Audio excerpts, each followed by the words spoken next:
And unfortunately, during the process of reinstalling this, it has caused some disruption, and we just went through that. We apologize. Sorry, I lost my train of thought. I don't remember where I was at. We were talking about the possibility of our fearless leader not rendering the White House to the potential winner. Did you get that? Yes, and look, every near-death experience is different. No two are identical, but there are consistencies that make them seem very real.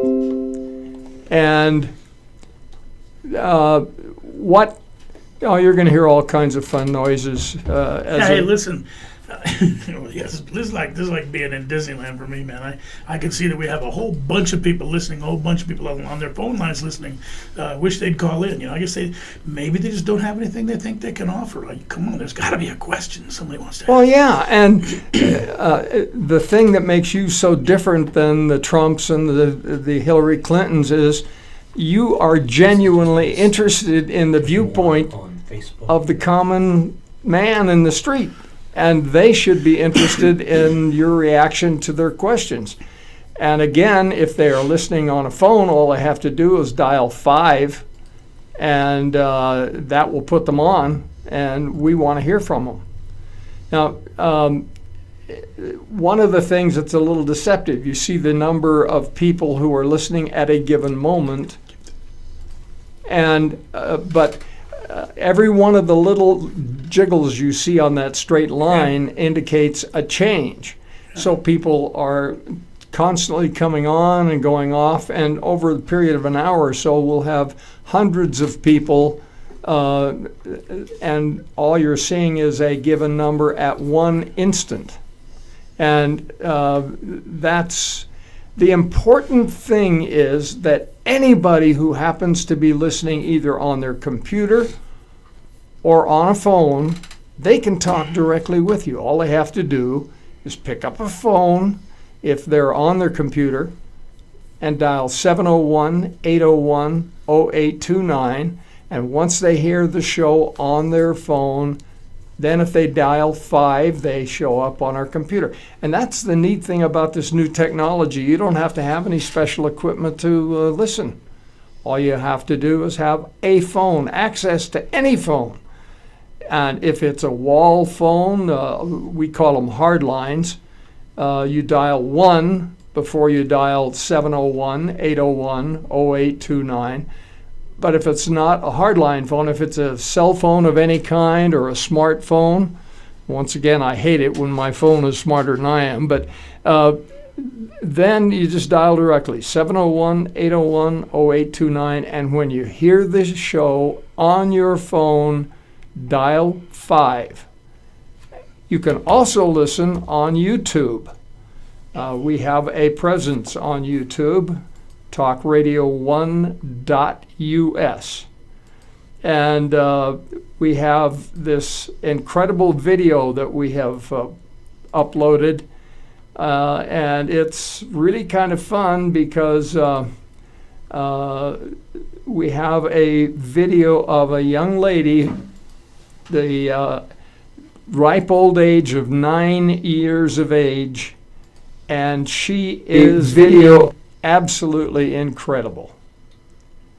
We played it earlier, and people watching on YouTube were able to see it. But in the meantime, we want to hear from you. A lot of the people that we had on before are coming back now, that we're back on the air. We apologize for that delay. And we welcome each and every one of you. But this is your chance to actually talk directly with a presidential candidate.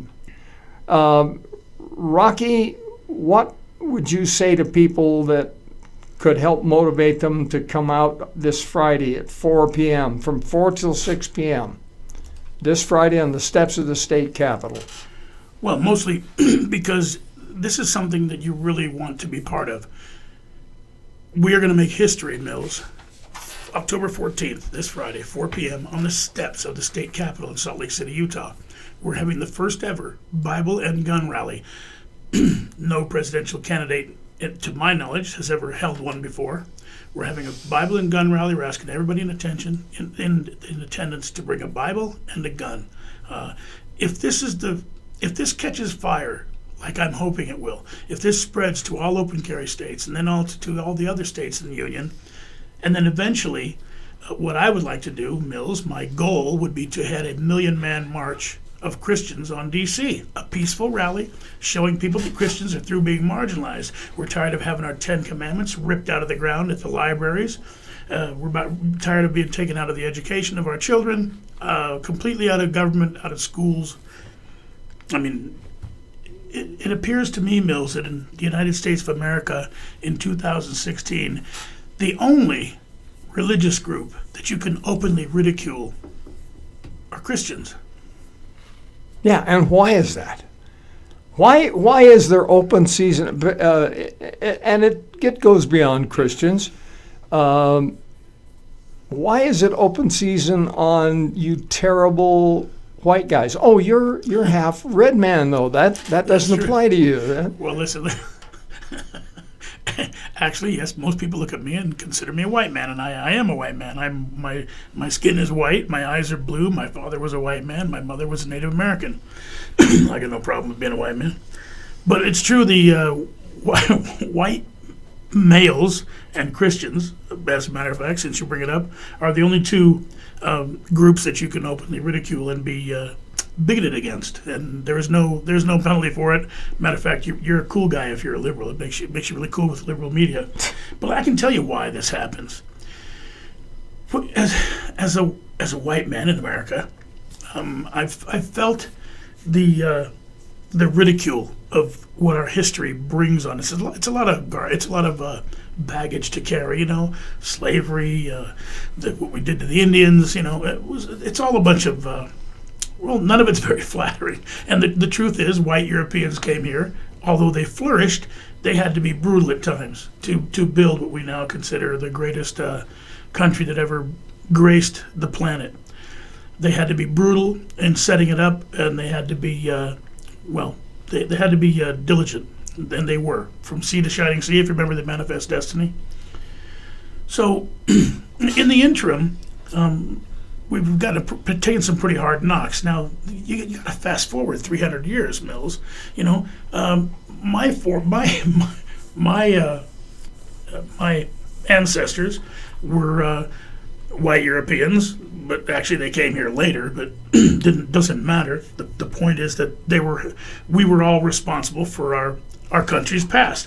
I think if you could go back in time and explain what a bad idea it was at the time, hopefully things would change. You got to remember, it was a different world. It was a different world then.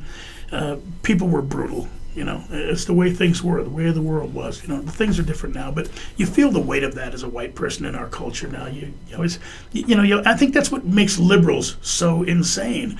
Is they want to make themselves feel better, so they badmouth other white guys, calling you a racist when I know for a fact, Mills, that you don't have a racist bone in your body. But because you're white, they call you a racist. They tell you you're responsible for slavery. You're responsible for everything that happened to the Indians. You're responsible for everything because you're a white guy. Of course, nothing could be further from the truth, but that makes them feel better when they call themselves bad people. It makes them feel better, like they've done something, to right a wrong, and it's just. It makes it crazy. But the reality is, now let's get the more important part of that, if you ask me. Christian America, why is it that Christians can be ridiculed, have their heads cut off on video, and why is it that nobody cares? Nobody does a damn thing about it. And in the meantime, why are we bringing all these Muslim refugees? Why don't we bring some Christian refugees from over there? I haven't heard about one group of them. Have you? Not one. No. But Christians don't stand up. We're too busy turning the other cheek. And I'm pretty darn fed up with that, you know.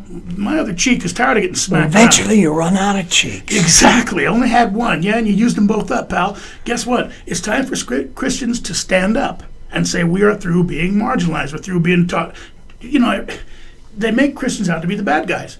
But here's how they do it, Mills. The media asks you perfectly tailored questions to get the response they want. They ask a Christian, how do you define marriage? Well, you're asking me how I define marriage, okay? So I say I define marriage between a man and a woman. Oh, okay, you hate gays and you hate, whoa, and you're against gay marriage. Whoa, you didn't, that's a separate question. I didn't say that. I didn't say that. You asked me a specific question. Yeah. But that's how they ask you. That's how they're so careful to ask you.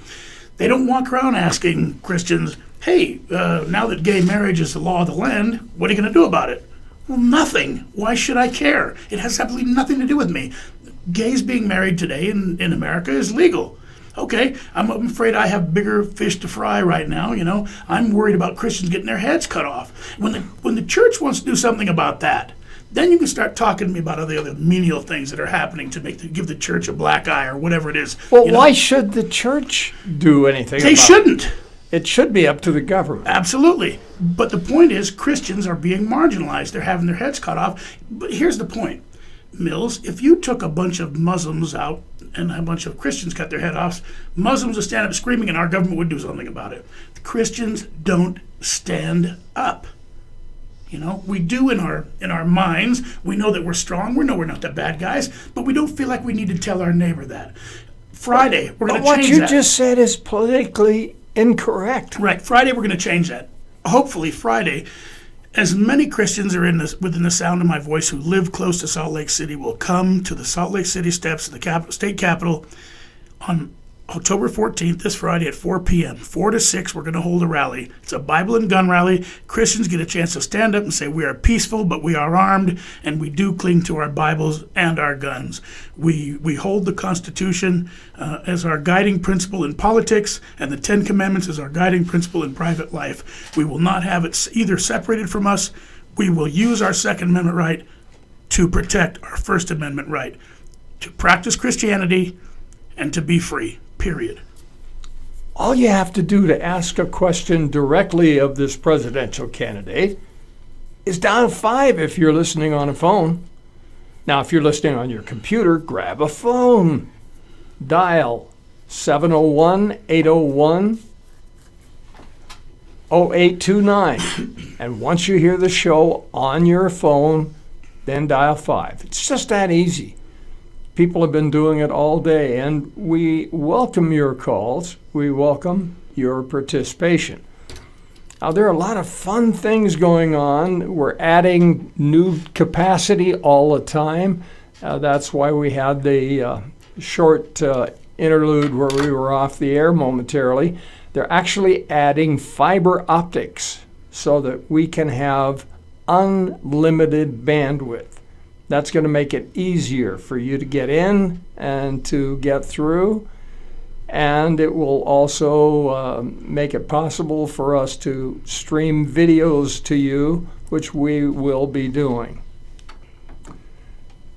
The number to call, again.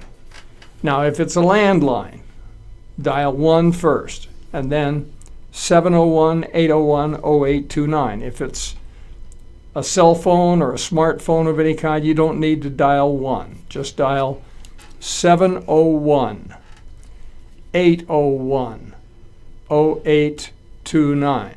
701-801-0829. To join the conversation, once you hear the show on your phone, you dial 5. It's just that simple. And we welcome each and every caller. Now, when was the last time you shook hands with a presidential candidate or asked them face-to-face a question?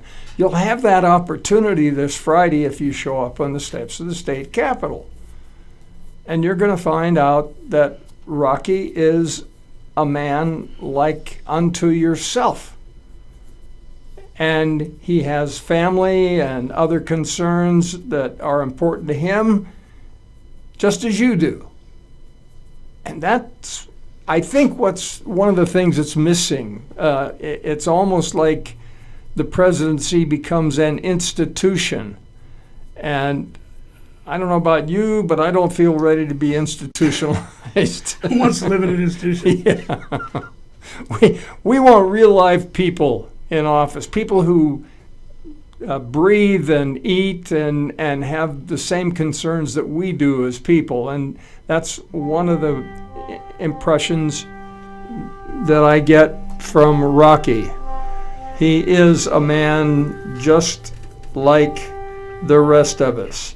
And being on the air with you and being able to share this time with Rocky is a great privilege. And I wish all of you to take advantage of this. Take advantage of the opportunity to ask a question. Rocky, how are you treated at home? Does your family realize what you're doing as far as being a full-blown presidential candidate? Or are you just dad? Well, at my home with my wife and my kids, I'm just dad. Of course, that my children are very proud of what we've accomplished so far. I have to be honest. I didn't really tell my entire family. I just kind of took off and started doing this, and I didn't go make a bunch of phone calls. I didn't feel it necessary to tell people what I was doing. I assumed, as has happened in the last few weeks, that eventually if I caught up enough steam and my campaign got big enough, my family would find out about it anyway, and they did. And of course now I'm getting phone calls going, what? You didn't tell me? From my friends going, how long's this been going on, you know? So yeah, I really haven't really told anybody, but I have a feeling that my entire family has a really good idea now what's going on. I've been getting calls and emails and texts from family that I deliberately didn't call, congratulating me and wishing me their best and telling me how proud they are. I actually mailed out a copy of a sample ballot. My name on the ballot is right above Donald Trump's. And my family got a real big kick out of that. They thought that was really cool. Mills, could I take just 1 second of your airtime to thank a couple people? Listen, since I've been here in Utah, everybody has been really great. This is a wonderful state you live in. The air is clean. You can drink water right out of the garden hose. It's really, really kind of nice. I actually rented a place right on one of the rivers here. It's a beautiful, beautiful state. But everybody that I have met has been receptive. They've been polite. They've been respectful. They don't laugh it off. They listen. They do have questions. They've all been respectful. But I want to really thank a few of your fellow Utahns. Is that what you call them? Yeah. Utes. First of all, there was a young lady did an interview with me. Her Facebook page is Johnson Star. I suppose her name is Star Johnson.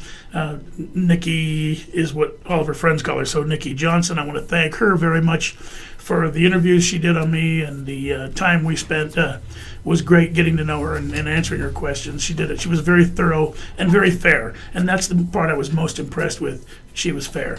Another young lady, Crystal Hovey. I hope I pronounced that right. And I'm sure I'm going to pronounce this right. She's from Twila. Yes. That's okay. Most people call it Thule. Thule, yeah.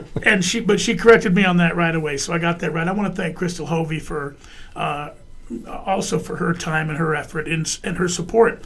And from the efforts of both of these women in Utah, I have picked up a lot of support. I've actually gained support. I've actually gotten some people who said they're going to vote for me, and that's really what it's about. So. Besides you, Mills, who've been huge in allowing me to get my message out on your radio show, there have been other people that have helped me. I just want to thank them, and I want to thank you again, Mr. Crenshaw, the legend, Mills Crenshaw. I want to thank you again for allowing me to come on your show and share whatever part of my policies that people want to listen to. Well, I'm honored to have you here, as you know, and I'm very grateful because I believe we are at a crossroads. And I don't just view this as another election. I think this is pivotal in the history of our country, and it's a great honor to have you with us. Pivotal is a word. Buddy, let me start with this, Mills. Elections have consequences. Now, we've learned that, especially in the last 8 years. Elections have consequences, and if you don't realize that by now, you haven't been paying attention. This particular 2016 election is going to have more consequences, in my opinion, than any election in the history of the country. what dismays me is, once again, out of 320 million people, these are the two that we're left with. These are the two-party candidates that we're left with. That's how badly the two-party system is broken. And we had such great candidates to begin with. Yeah. There were a lot. Some of them never got off the ground in this cycle. Some of them who did better before just haven't gotten off the ground in this election cycle. I'm not sure why. Well, Pence, for example, would make a whale of a presidential candidate, in my opinion, and I'd never heard of him before. I still don't know why Pence isn't at the top of that ticket. Yeah. I mean, I can't imagine how Trump got to be on the top of that ticket when he's not a conservative. But, it is what it is, and they're going to put whoever they want out there in front. That's what they're going to put out in front. Well, I've got a good friend who was also a broadcaster. He currently creates explosives. He has an explosives company back east. His name is Merrill Cook, and Merrill is a former congressman from Utah, and the Republican Party got him thrown out of office because he refused to go along with creating China as a most favored nation trading partner. And he voted no, and so the Republican Party turned against him. And I've never understood that. I've watched as the two-party system became more and more corrupt, and it deeply, deeply concerns me. I would be less than honest if I did not say, to me, the worst of all possible futures would be if Hillary Clinton were to be elected president. And I would vote for you in an instant if you were on the Republican ticket. Isn't that odd? Yeah, Isn't that instantaneously. People just automatically vote party. Yeah. They won't vote their conscience. They've been trained to vote party. Now, I've had to speak to people who are raised as Democrats or raised as Republicans, but mostly the Democrats. They vote Democrat. They're not sure why, because my mom was a Democrat, my dad was a Democrat. Well, the Democratic Party today isn't what it was 40 years ago. Do you think JFK could be elected this year if he were running a Democrat? I don't know, but I'll bet you money he's voting in some state. And he's voting Democrat, if you catch my drift. Yeah. I'm pretty sure that the Democrats are a lot of dead people seem to be voting for the liberals these days. Listen, the biggest obstacle that myself and other third-party candidates are finding, I'm pretty sure, are the fact that people just want to vote for party. They're going to vote party, and they don't know any other way to do it. They're going to get in there and they're going to vote Republican just because they're Republican. But if you really thought about it, are you voting for your candidate just to keep the other candidate from winning? Yeah. Well, if that doesn't tell you how broken the two-party system is, I mean, when do you bring on change? When do you start forcibly bringing on change? When do you go say, today I'm not going to be the puppet, I'm not going to be the robot, I'm not going to drop that lever for a Republican just because I was one? The Republican Party abandoned me. In my opinion, they've abandoned you, Mills, and everybody else.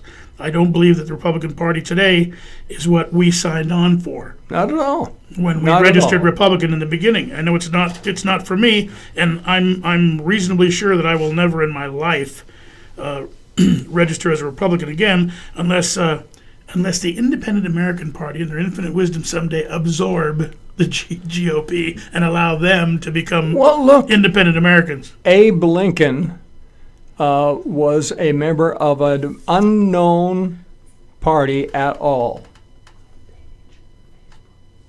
An unknown party. He was a Republican, and he was running against a Whig. And when he succeeded, that was really the birth of the Republican Party. And it seems to me that you could be the birth of the Independent American Party. Now, let me give you a factoid that you may or may not be aware of, and that is this. There was a young man in the 1800s by the name of Joseph Smith, and there are those of us who believe fervently that he was and is a prophet. And he prophesied that the day would come when the Republican Party and the Democrat Party would go to war with each other, and out of this would spring the Independent American Party.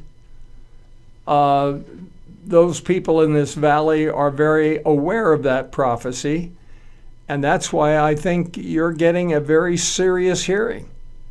And that's why people are enthusiastically getting behind you in some respects, because you represent the birth of the Independent American Party in a major role in politics. And I'm hoping that this rally, as you say, this is the first of its kind, but it's not going to be the last.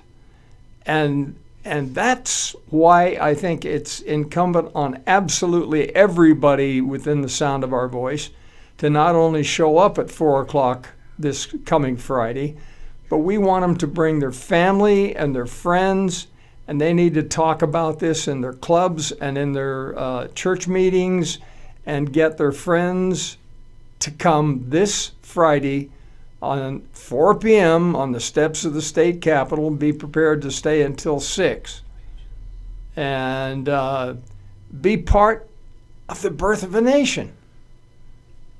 Yeah, hopefully, Mills. Hopefully, Mills, this will be the very first of a lot of Bible and gun rallies. To my knowledge, there's never been one before, especially not that was held by a presidential candidate. If we could get this to catch steam, if we could somehow wake Christians up, get them to want to participate in our government, in the future of this country. Look, we can deny, we don't deny, the administration denies that we're a Christian Judeo-based country. He denied, Barack Obama and the Democrats deny that Christianity had anything to do with the foundation of this country. Which is total nonsense. Total nonsense, man. And this is now a nation. Once we become who said it? Lincoln? Or maybe it was John Adams. Once we become a nation. Oh, it was Ronald Reagan.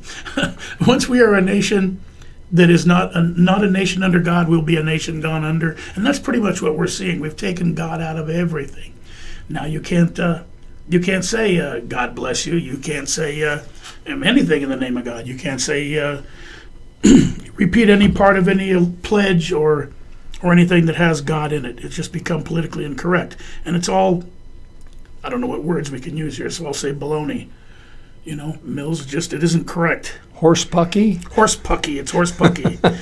I'm telling you, pal. It's not a good sign, and as you know, we've gone so far to the left, so far away from Christianity now, that there is actually a Arch of Triumph in New York with or they call it a Victory Arch or something? Victory Arch, yes, with the god Baal on it. Imprinted.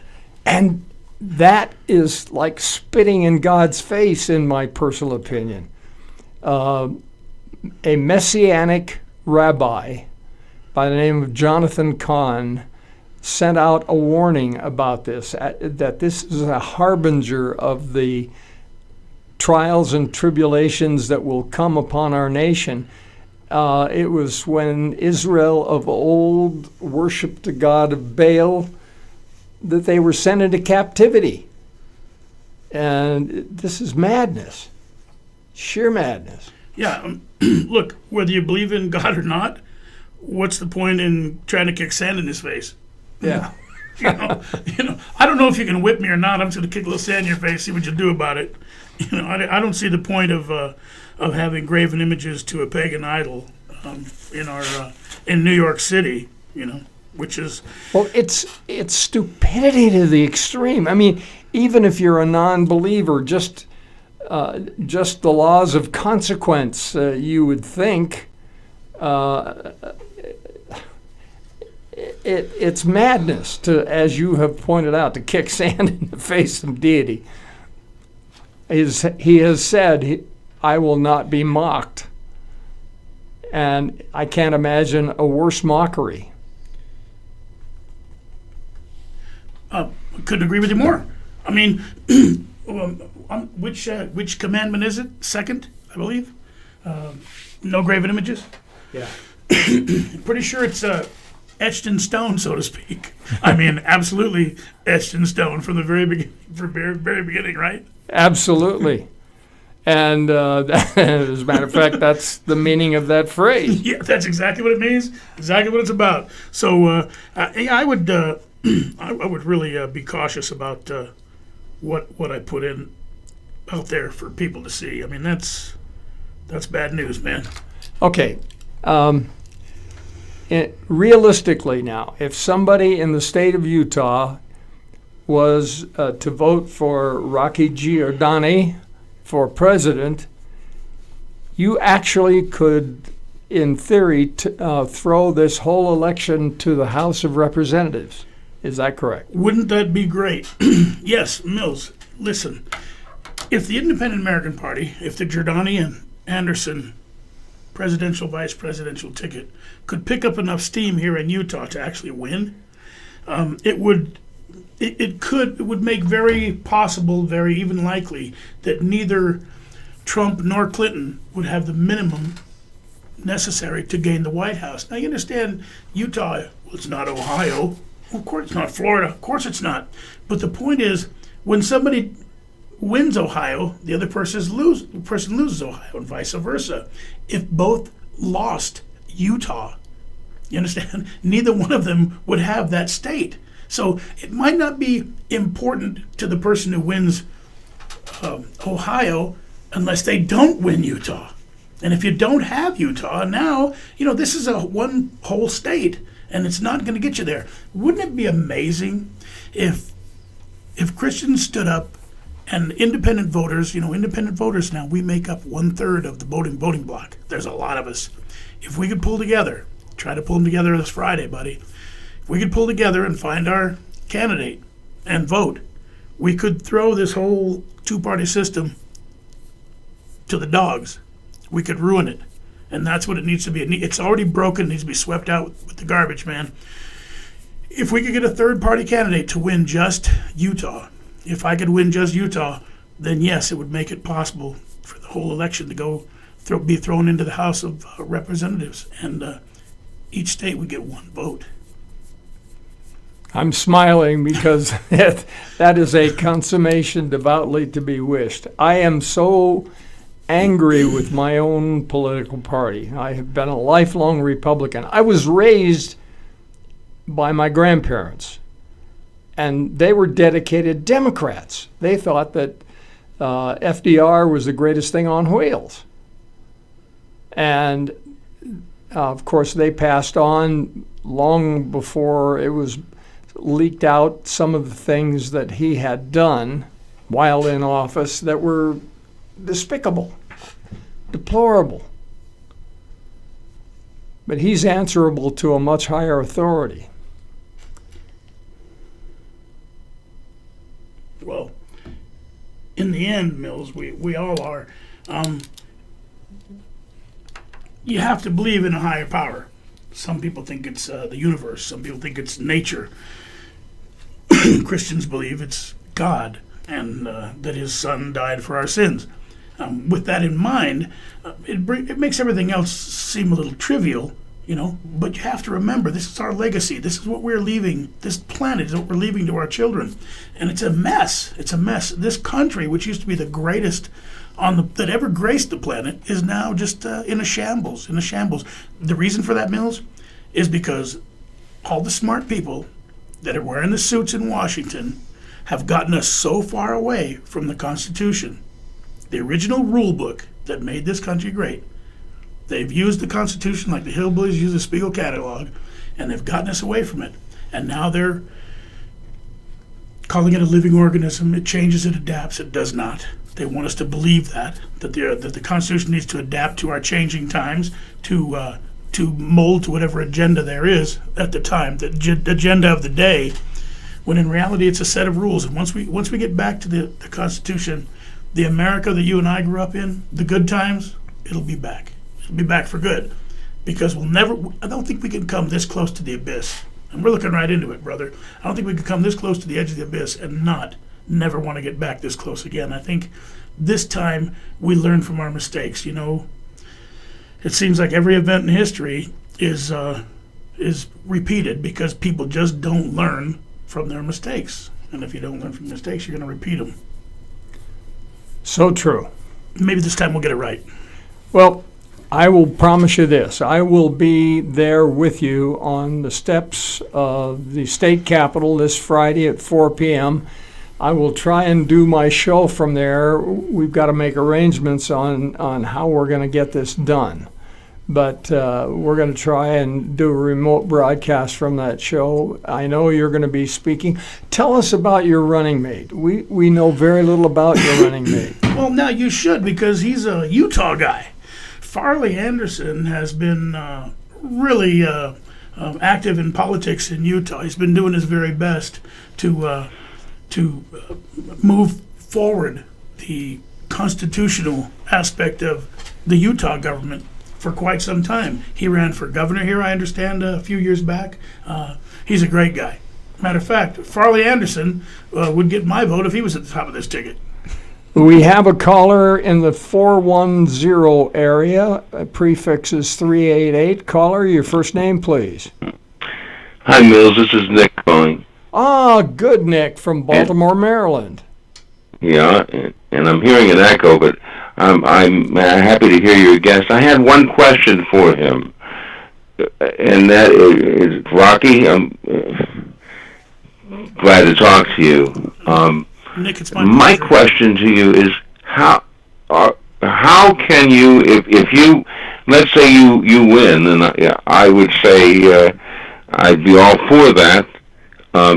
How would you reverse what Obama has done with respect to giving away the internet or control of the internet? Listen, or can that be reversed? Everything Obama has done can be reversed. We have to keep in mind, first of all, Nick, thank you for your call, and I appreciate your company on the line here, man. Listen, the first thing you have to understand is most of the things that Obama has done, he's done by executive order.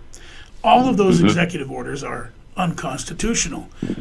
According to the Constitution, everything is supposed to go through the Congress. Once Congress does not come up with a resolution, then an executive order might be appropriate if there is some type of emergency. Now, putting it in that light, we all understand that there have never been an emergency for any of the points that he's used his pen for. So it really would be quickly a stroke of the pen for the next president to undo everything that Obama has done with his pen. It would be just that easy. You could do it by just erasing it, drawing a line through it, scratching it off. It's gone.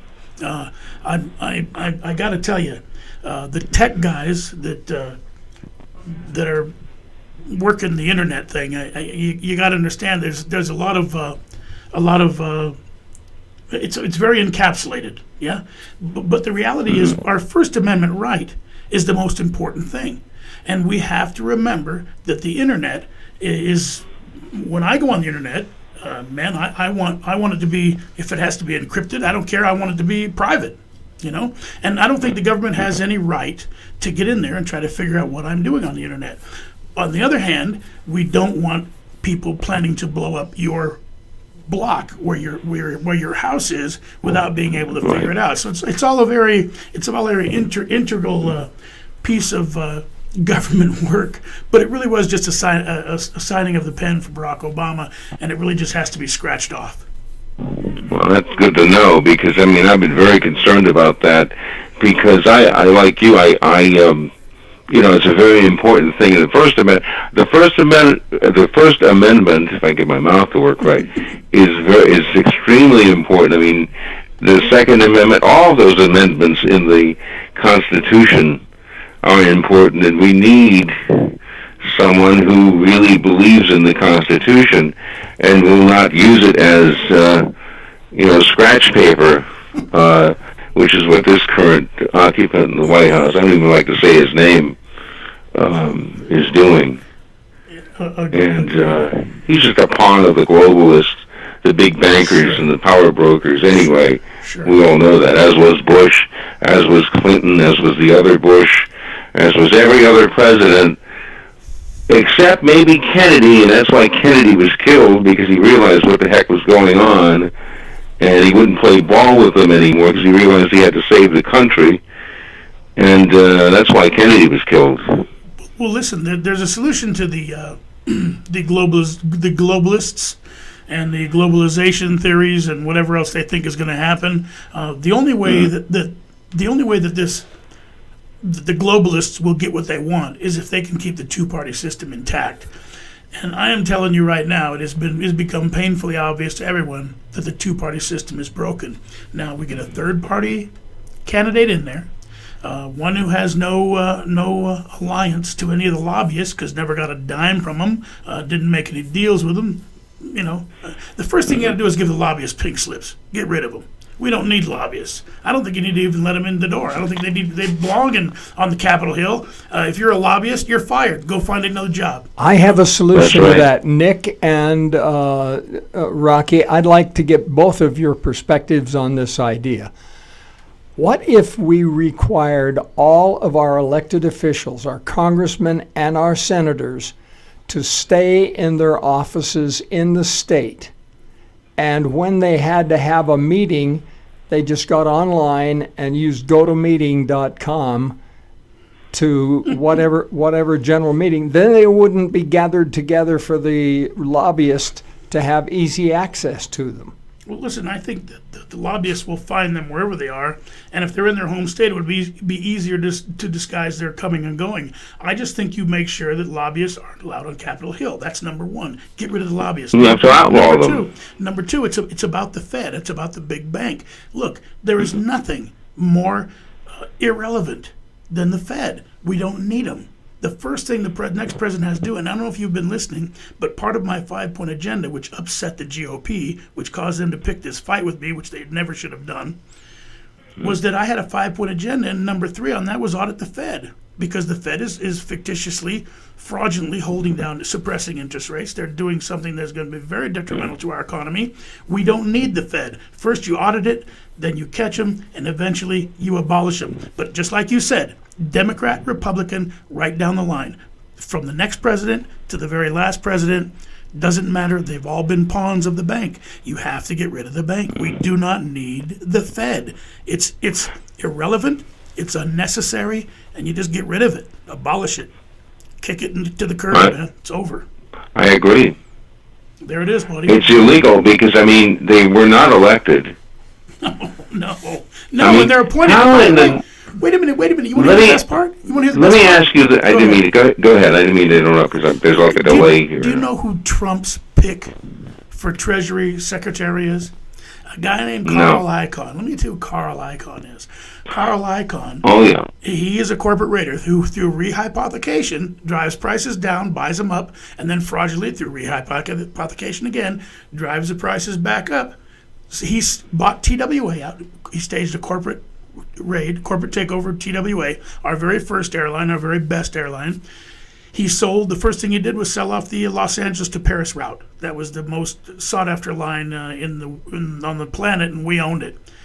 He sold off all of TWA's assets. He walked away with $650 million in capital gains, and he dumped the stock and left TWA $550 million in debt. He ruined them. Why? For personal gain. This is the guy that Donald Trump is going to put in charge of the purse strings. He's his pick for Secretary of the Treasury. What do you think about that?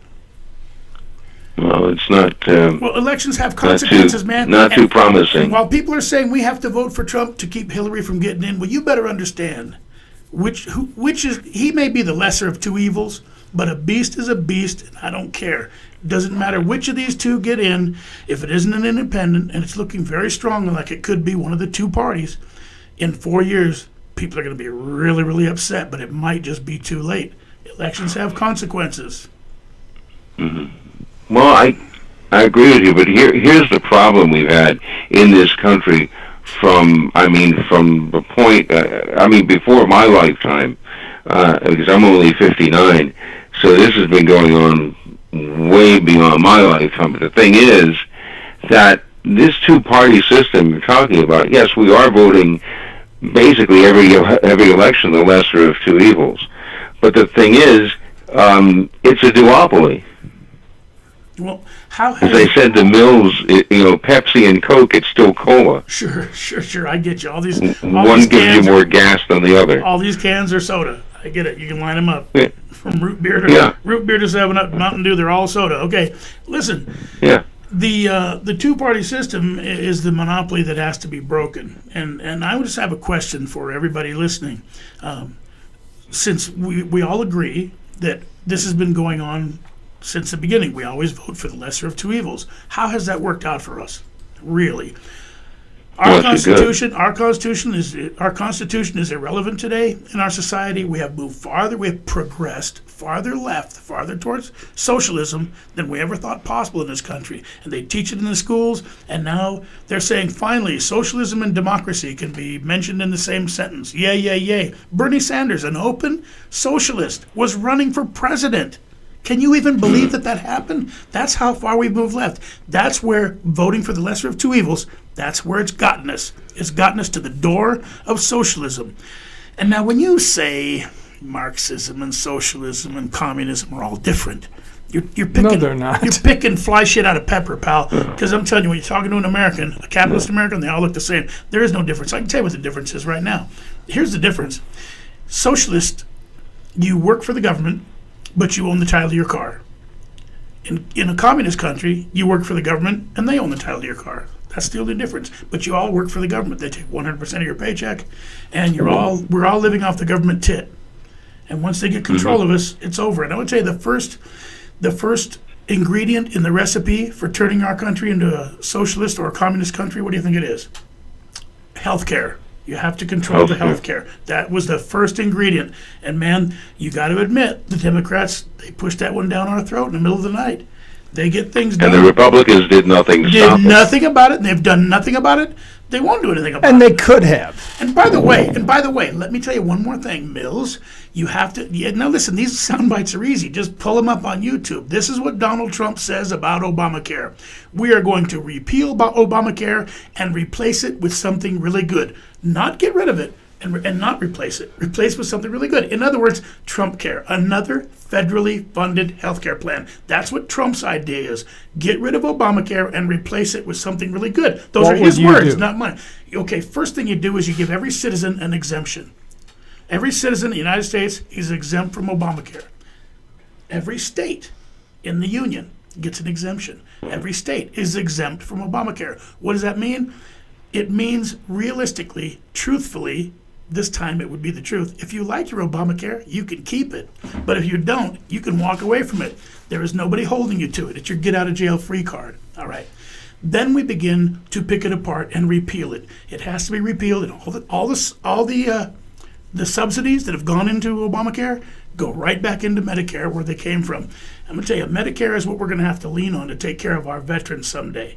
Medicare is the one that's going to take care of and certainly the elderly. Absolutely. Now, we have Medicare. Argue what you want about should it have ever been instituted or not. Medicare is there. It's going to help us, and it's what we should be using for our crutch to bridge our medical contract care for our veterans in the meantime. Why can't a veteran have a Medicare card in his pocket just like me? Or not like me, but just like my mom did. She goes to whatever doctor she wants when she feels an ailment. Let the Veterans Administration take care of the sucking chest wounds and the amputations and the guys hit by trucks and the emergencies, the real problems with our vets. When the other guys, when they feel like the guys who are experiencing their post-traumatic stress, they can go to a doctor. And by the way, Mills, when a military veteran feels like he has nothing more to offer, and he feels like today's his last day on earth, and he decides to take his own life, why can't he have a card in his pocket? Why does he have to go to the VA and look for someone to talk to and then wait for a month, 5 months, and then he ends up... No, it's unconscionable. He ends up washing his mouth out with his own revolver, and it's over. Listen, they've got to know there's help out there. If he had a card in his pocket that said, listen, if you feel like you've got the flu, you need a flu shot, you go to the doctor of your choice. If you feel like you don't have anything left to live for, just call a doctor, anybody, and this card will make sure that they talk to you because they know they're going to get paid. And if they had something like a Medicare card, there should be a division that can help people who are that depressed. Absolutely. Clinically These are things that we have to get on, and none of our current candidates are talking about it, and it's something that has to be taken issue with. But this all goes back to your original question. What do you do about Obamacare? Obamacare doesn't address any of these issues. It takes care of nothing. It makes sure that a couple of guys who didn't ever have Wasn't healthcare- Obamacare initiated because there were something like 13 million people who were uninsured, and now there are only 10 million? I don't know that that's true, but the 3 million that are on it that weren't on it before were forced to get on it. They didn't get on it because they wanted to. And how many jobs did it cost? Yeah, really. No, that's the real And question. you're fined. You're fined. Yes. If you have, like my sister, for example, she's disabled as I am, and her husband's, my brother-in-law's health coverage is changing, so she's being dropped. Well, she has to pick up Medicare. If she elects not to take Medicare, or even if she gets Medicare, she's got to pick up other health insurance to defray what Medicare doesn't take care of. If she doesn't do that, she's fined. Yeah. Nick, So I how want the to heck ask does you a that work? personal favor, if I may, please. I would like you to please, at your convenience, contact Ed and give him my best regards. And, I sure will. And tell him we miss him, and I am grateful for your call, sir. Okay, I appreciate it, Mills. And let me ask one more favor of you, and I appreciate your guest. Is there any way I can talk to your producer or your web guy? Yeah, man, if you got something to offer that'll help, please talk to him. Yeah. You want to give him your number so that he can contact you? Or you want Sure. to talk to him right now, or you want to talk to him later? Yeah, Maybe that'll be just- the fast way. is Just there- give him your Is there some number. way where he can call back and get a hold of you guys when you're not live on the air? I don't know. Well, nobody else is going to call you. I wanted to talk to your web guy for your Talk Radio 1. Web guy isn't here. Oh, One of the no, producers. he was here earlier, and yeah. Let's see. I think I might have his. I have. Do you want the producer's number? Or are you going to Pat. give the web guy number? The web guy. Pat, the Okay. web guy. Yeah, Pat's not here to defend himself. Let's give his number out. Yeah. By the way, the producer Joe just handed me his phone. He was going to give you his number, but if you want to talk to the web guy, Yeah, well, I can take his number, and and I'll spread the word about Rocky. What I'm going to do is I'll write down. You want to put me on hold, and I'll talk to your producer, or do you have that capacity? No. No, is that the easier way to do it? Let me give you my webmaster's. Or just email it to me. Well, there you I go. don't have access to the email right now, but I can quickly give you Pat's number. He's Get a our pen. webmaster. He's only going to give it to you once. Get a pen. Pat's number is in, of course, the 801 area, and his number Okay. is 808-3228. 3228. Yeah, 808 Okay. 3228. And please. All right, so I can help you out with the internet distribution of the That would be program. excellent. Yeah, and Pat is the perfect man to talk to. He is. Okay. Good. And I appreciate Mr. Rocky. I'm gonna spread the word. Now you're with the American. No. Slow down. Ooh, yeah, that's a different party. I am the Independent American Party presidential candidate. Independent American. Yeah, just Yes, think sir. of wanting to be independent of all the First. corruption. Think of being independent And you're- first and American second. There you go. Independent American Party. Independent American Party. And you have a website? Yes, sir. I have a website, rockyforamerica.org, rockyforamerica.org, all one word. And of course, the Independent American Party has their own website. If you just Tell me, Google- Nick, don't you find Rocky to be refreshing? Yes. Well, I'm not Yes. a politician. And I wish he would win. Quite honestly. Thank you. Appreciate your call. Because I think he's what we need. And I mean, I'm going to be honest with you, Rocky. I've been on Mills's show before, and I'm a Trump guy, but you sound better, because I think what scares me about Trump is he gets in there and all of a sudden, it's going to be this deal, that deal. Well, he wrote a book called The Art of the Deal. I don't think anybody ever really read it. The deal is this: get me the White House. That's the deal he's trying to make now. He doesn't care about what happens to you or I, Nick. Once he gets it, this is the deal, the art of the deal. The deal right now for Trump is get me in the White House. He says things like, I build things. That's what I do. I could build a wall. Go ahead and build a wall. Why do you get me in the White House to build a wall? Why do you have to be in the White House to build a wall? If you have some scheme that will cause Mexico to pay for it, why do you have to be in the White House to get that done? Well, you don't. You really don't. Here's the point. Nick, Trump is a billionaire. He was raised with a silver spoon in his mouth. How is he ever going to know what life from ground zero, where you and I live, is like? He's never had to worry about where his next paycheck was come from. He never had to worry about was he going to be able to put food on the table for his children that month. He's never had to worry about where it's going to come from. You understand? He's never stressed over it. He doesn't have any clue. His analogy on the debate the other night was, I used to sit on the floor playing with my toys, listening to my father make $1 million deals on the phone. So I learned how to do it. That's the world he grew up in. How is he ever going to understand what needs to be done for your security and my security, and what we need and what we look for? He's never going to get it. He's never going to be able to pass a law that we're going to understand. Hey, that reminds me, Rocky. If you get elected, can I polish the silver in the White House? Absolutely. Heck, hey, listen.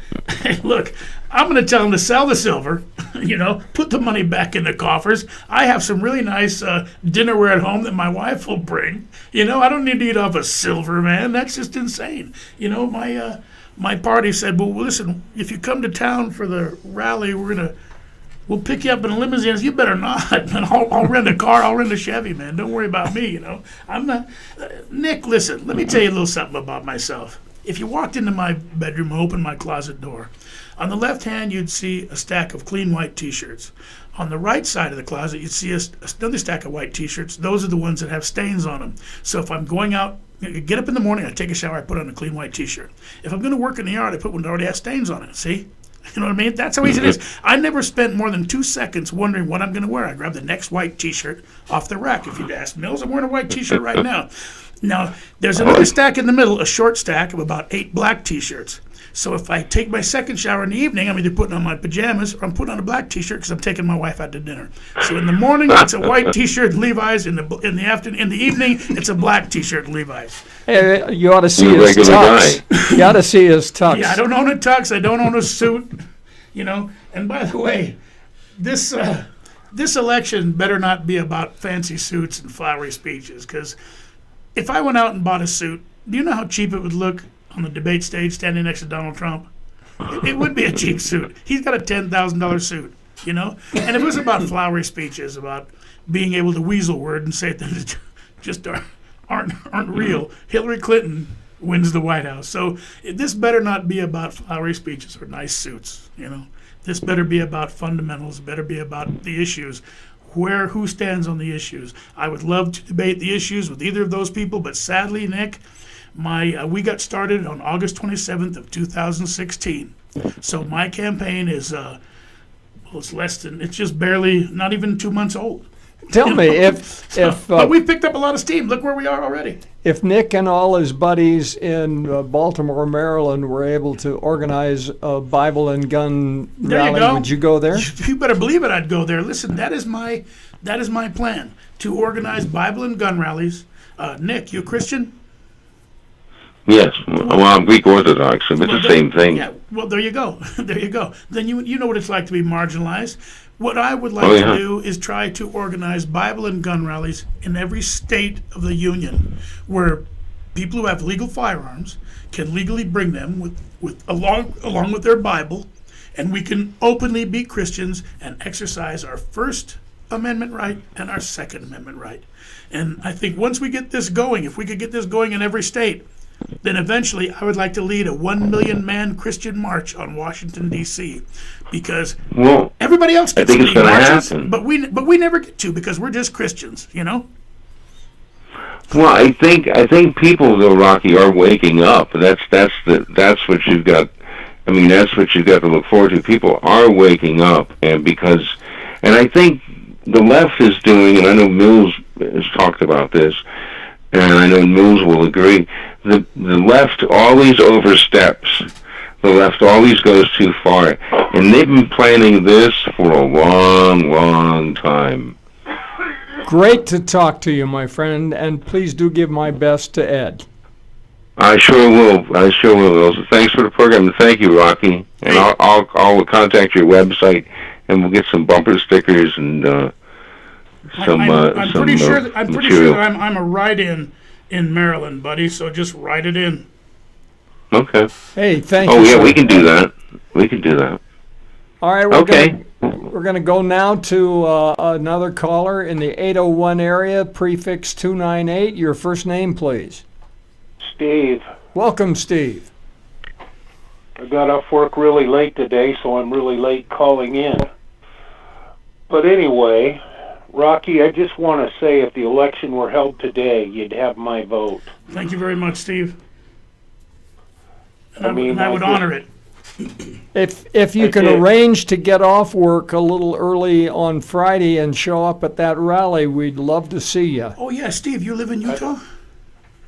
Yeah, I'd love to be there, except I've got a wedding, family. Well, night. First things first, they're going to be married for a long time. Hopefully. Hopefully. I know. I wish I could be there, but maybe there is a way to do it. I've got to look at that. Well, listen, if you can get a few minutes, if it's local and you can steal a few minutes, get away, we'd be more than happy to have you with us. And if you're a friend of Mills, you just tell somebody in my campaign. We'll get you up the top of the steps along with us. VIP treatment outdoors on the steps might not look like VIP treatment at a Trump rally, but it'll be whatever. You'll see whatever VIP looks like on that day, my friend. I promise you. So show up. Bring your Bible. I'll do what I can.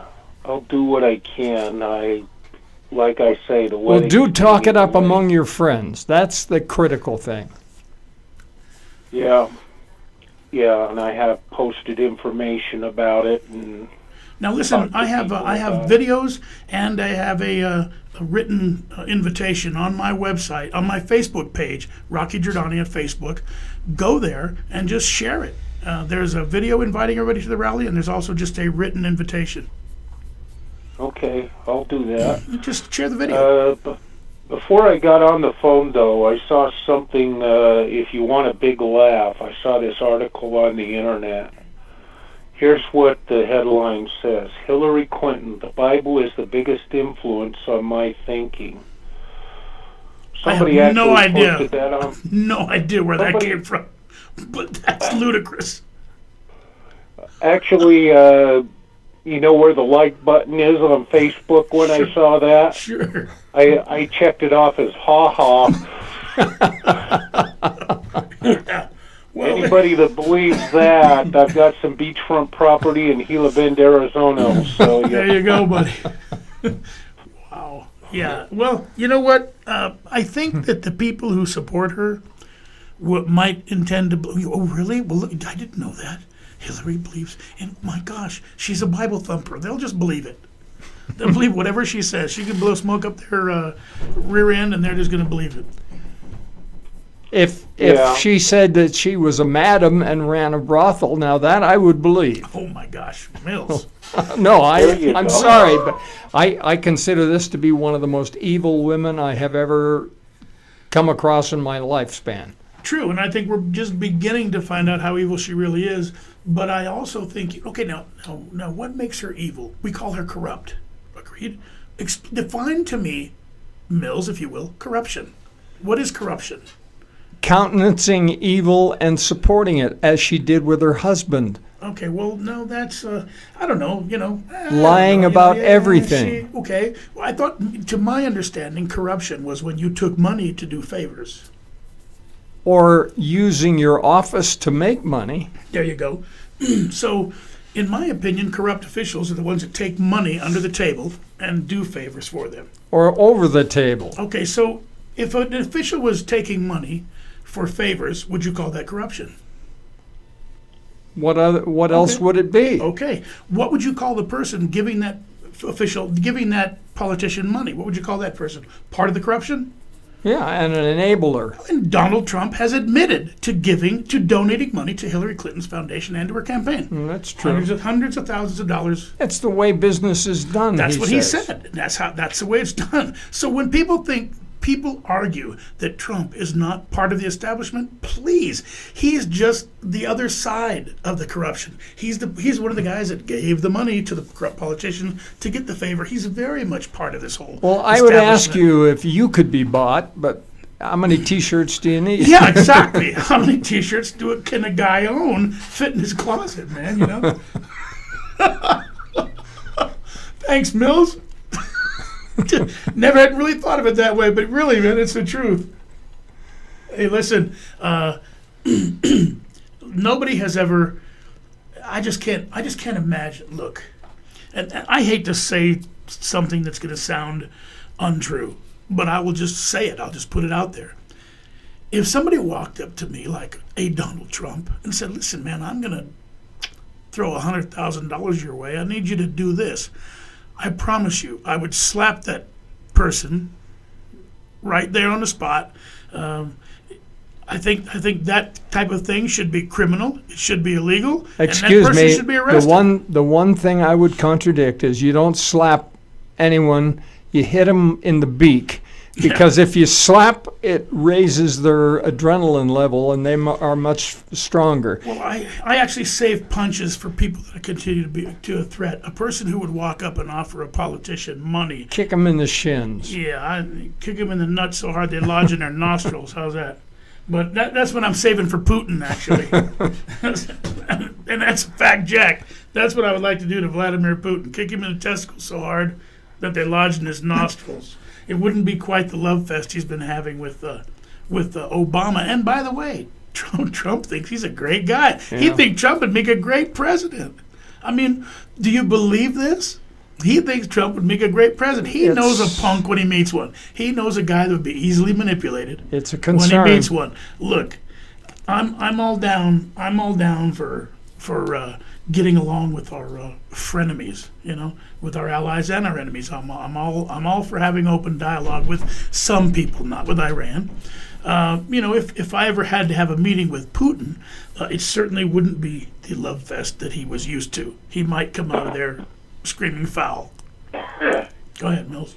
Well, I have thoroughly enjoyed having you here. And Steve, I'm glad you got in at the last minute, and please do try and join us this Friday if there's any way to do it. Yeah. Well, listen, Friday... Yeah, there was one more thing I wanted to say, if I can, real quick. Unless Rocky heard the show yesterday. No, go ahead. I wrote something on Facebook, and I only got one like on it so far. I haven't had anything other reaction to it. But I said a vote for Hillary is a vote for tyranny. Oh, no doubt. No doubt. And that's exactly why we have a Second Amendment right. Hey, appreciate it. Thank you, Steve. Bye. Everyone who has been listening, we have been treated to the presence of a genuine presidential candidate, Rocky Giordani. And if your conscience will not allow you to vote for either Hillary or for Trump, you have now got a legitimate candidate that you can vote for. And I would have to agree, in this one instance, this is not wasting your vote. I would think if you voted for a libertarian, that would be a waste of the vote, because there are only so many potheads out there that are going to be motivated to follow the libertarian movement. But eventually, the independent American candidates can make a change, and I think they will make a change. A man that I personally believe is a prophet and was a prophet, said that the Independent American Party would arise out of a war between the Democrats and the Republicans. And Rocky is, well, he's a man for all seasons.